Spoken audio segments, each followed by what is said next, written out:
Bonjour monsieur le député, nous avons réalisé cette petite vidéo ainsi que plusieurs expériences afin de vous expliquer le rôle des courants océaniques dans la régulation des climats.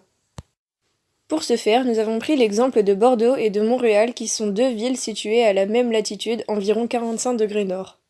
Cependant, on observe que les hivers à Montréal sont beaucoup plus froids que les hivers à Bordeaux. La première expérience porte sur le rôle de la température des eaux. Les courants chauds sont-ils des courants de surface ? Le protocole de la première expérience est le suivant. On prélève un échantillon d'eau chaude que l'on teinte en rouge et un échantillon d'eau froide que l'on teinte en bleu. Dans un premier temps, on prélève à l'aide d'une pipette l'eau chaude que l'on ajoute dans le récipient contenant l'eau froide et on observe ce qui se passe. On observe que lorsque l'on ajoute de l'eau froide dans de l'eau à température ambiante, cette dernière a tendance à tomber dans le fond du récipient, tandis que lorsque l'on ajoute de l'eau chaude dans de l'eau à température ambiante, cette dernière a tendance à, elle, remonter. On peut donc en conclure que les eaux chaudes sont moins denses que les eaux froides. Nous allons maintenant étudier le rôle de la salinité et pourquoi les eaux de l'Atlantique Nord plongent-elles en profondeur. Dans cette deuxième expérience, on introduit une grande quantité de gros sel dans de l'eau préalablement teintée en bleu et on dispose d'un deuxième récipient rempli d'eau à température ambiante colorée en rouge.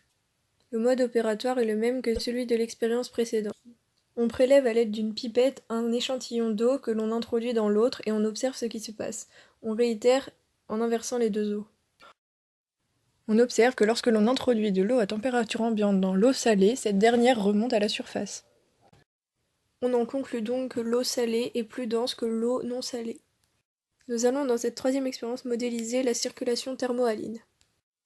Pour ce faire, nous disposons de deux bouteilles reliées par deux tubes horizontaux. On prépare de l'eau chaude que l'on va teinter en rouge et de l'eau froide salée que l'on va teinter en bleu. Puis nous verserons en même temps dans l'une des bouteilles de l'eau chaude et dans l'autre l'eau froide. L'eau froide et salée représentant l'eau de l'Atlantique Nord. On observe un déplacement des différentes eaux. Les eaux froides se déplacent dans le deuxième tube dans le fond de celui-ci et les eaux chaudes restent en haut. Pour finir, la dernière expérience met en évidence le rôle de la force de Coriolis.